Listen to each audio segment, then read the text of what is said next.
So students, अगर आप सोच रहे हैं कि हम यूट्यूब पर और बहुत सारे प्लेटफॉर्म्स पर इतने सारे वीडियोस देख चुके हैं, इतने सारे वीडियो अभी भी लगातार कंटिन्यूसली देख रहे हैं और हमें इंग्लिश बोलना क्यों नहीं आ रही है, तो इस वीडियो को देखने के बाद आप इसका आंसर आपको मिल जाएगा कि आपको इंग्लिश क्यों नहीं आ रही है, आप क्यों नहीं बोल पा रहे हैं। तो दोस्तों, मैं आपको बताना चाहूँगा कि आप वीडियोस देख रहे हैं, आप वीडियो को देखकर चीज़ें समझ रहे हैं, ठीक है, लेकिन आप यह चीज़ नहीं जान पा रहे हैं कि उन वीडियोस को देखने के बाद जो वीडियोस में कुछ सजेस्टेड चीज़ें हैं, जैसे कि learning, reading, listening, speaking, writing, इस तरह की कुछ चीज़ें हैं जो कि आप समझ नहीं पा रहे हैं, ये हमें प्रैक्टिकली करनी होती हैं, ठीक है।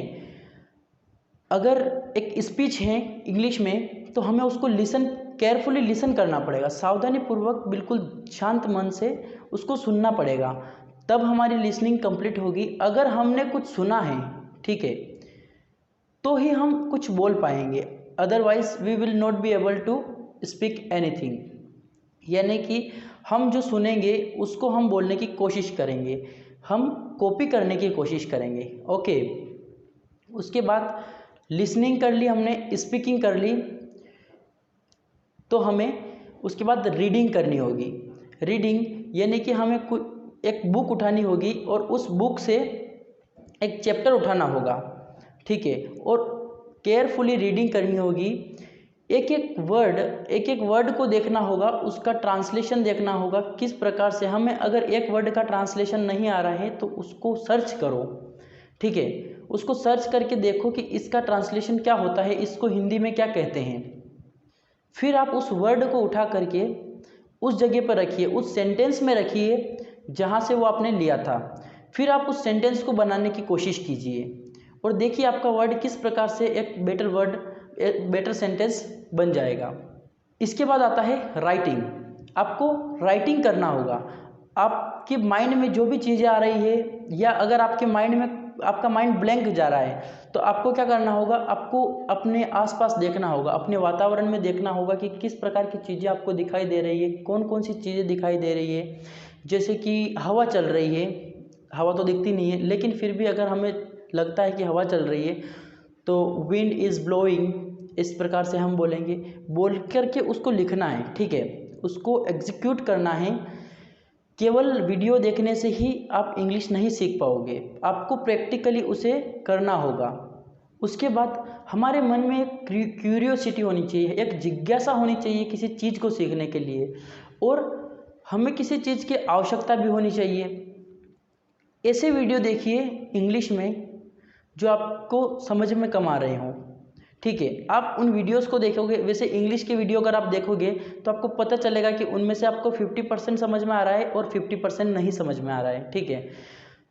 तो उस वीडियो को देखने के बाद आपको पता चलेगा कि हमें क्या करना चाहिए। ये जो 50% हमें समझ में नहीं आ रहा है, इसको समझने के लिए हमें इंग्लिश सीखना ही पड़ेगा, ठीक है, और ना सीखने का उसके अलावा और कोई ऑप्शन नहीं है हमारे पास। या तो इस चीज़ को करना है या फिर नहीं करना है, दोनों में से एक डिसाइड करके हमें उस कार्य को करना है। जैसे कि हमने एक इंग्लिश स्पीकिंग का ये कार्य हाथ में लिया है कि हमें अंग्रेजी बोलना है, तो कभी कभी हमें मन में ये आता होगा कि हम अंग्रेजी नहीं सीख पाएंगे।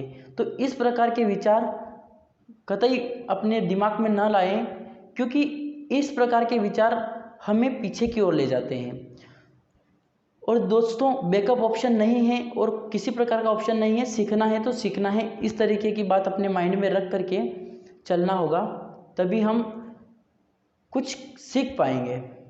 स्टूडेंट कहते हैं कि हमारे इंग्लिश मुंह पर नहीं आती है, तो मुंह पर नहीं आने का कारण यही है कि हम सीखते तो बहुत कुछ हैं, हम वीडियोस भी देख रहे हैं, लेकिन हम उसको इम्प्लीमेंट नहीं कर रहे हैं। हम मुश्किल से 2 पेज पढ़ते नहीं हैं और हमें पढ़ने में उस पेशेंस को रखना होगा। पेशेंस को रखते हुए नहीं समझ में आ रहा है, लेकिन फिर भी हमें पढ़ना होगा, ठीक है। यही एक स्पीकिंग, एक सीखने का एक वे है। इसी पाथ पर चलकर सब इंग्लिश सीखे हैं और आप भी सीख सकते हैं।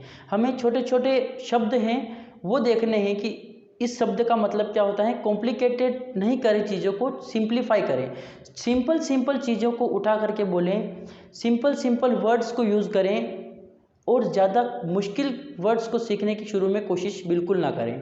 एक एग्जांपल मैं आपको देना चाहूँगा इस वीडियो के माध्यम से कि हम इंग्लिश बहुत कुछ जानते हैं, इंग्लिश के बारे में हम इतने वर्ड्स जानते हैं कि कई लोग तो उनके हिंदी वर्ड भी नहीं जानते हैं जबकि वो इंग्लिश जानते हैं। तो एक एग्जांपल है एक बस का कि हम अगर बस को देखें तो बस को हम हिंदी में क्या कहेंगे, ये बहुत सारे लोगों को नहीं पता रहेगा। इनके हिंदी में आपको बाद में बताऊंगा, लेकिन आप सुनिए। बस में हम जब बैठते हैं तो बैठते हैं हम सीट पर, ठीक है। सीट इंग्लिश वर्ड हो गया, बस इंग्लिश वर्ड हो गया, और हम बैठे हैं उस सीट पर जो कि विंडो के पास है, तो विंडो सीट बोलेंगे। उस विंडो सीट वो भी शब्द इंग्लिश हैं, और उसके अलावा जो बस को चला रहा है उसको हम ड्राइवर बोलेंगे, वो भी एक इंग्लिश शब्द है। अगर गाड़ी के सामने कोई आ जाता है तो ड्राइवर जब ब्रेक मारता है तो ब्रेक भी शब्द इंग्लिश ही हैं, और उसके साथ में वो अगर हॉर्न लगाता है तो हॉर्न भी इंग्लिश शब्द ही हैं। उसके बाद में जो हमसे टिकट लेता है, टिकट हमारी काटता है, उसको हम कंडक्टर बोलते हैं, कंडक्टर भी एक इंग्लिश शब्द है, टिकट भी इंग्लिश शब्द ही है। और जब ड्राइवर स्टीयरिंग घुमाता है तो स्टीयरिंग भी एक इंग्लिश शब्द ही है। इस एग्जाम्पल के माध्यम से दोस्तों मैंने आपको ये बताने की कोशिश की है कि हम बहुत सारे वर्ड्स जो रहते हैं वो इंग्लिश में ही बोलते हैं अधिकतर, हमें उनके हिंदी वर्ड्स पता नहीं है। तो कुछ हिंदी वर्ड्स मैं आपको इनमें से बताना चाहूँगा कि जैसे कि हम ड्राइवर को हिंदी में चालक बोलेंगे, विंडो सीट को हम खिड़की वाली सीट बोलेंगे, टिकट को हम टिकट बोलेंगे। अंत में मैं आपको यही कहना चाहूँगा कि अपने आप पर विश्वास रखिए और पेशेंस के साथ चीज़ों को सीखिए। बारीकी से जीरो से शुरू कर रहे हैं तो आप छोटी छोटी चीज़ों पर ध्यान देना शुरू कीजिए, बड़ी बड़ी कॉम्प्लिकेटेड चीज़ों पर मत जाइए, और अपने आप पर विश्वास करके आगे बढ़िए। डेफिनेटली आप सीख जाएंगे। अगर आपने ये वीडियो यहाँ तक देखा है तो आपका बहुत बहुत धन्यवाद। और अपने कुछ दोस्त जो इंग्लिश सीखना चाहते हैं उनको आप शेयर कर सकते हैं इस वीडियो को, और हमारे मोटिवेशन के लिए आप इस वीडियो को लाइक भी कर सकते हैं, और इस चैनल को सब्सक्राइब ज़रूर कीजिएगा ताकि आपको एक यूज़फुल जानकारी मिलती रहे। Thank you very much.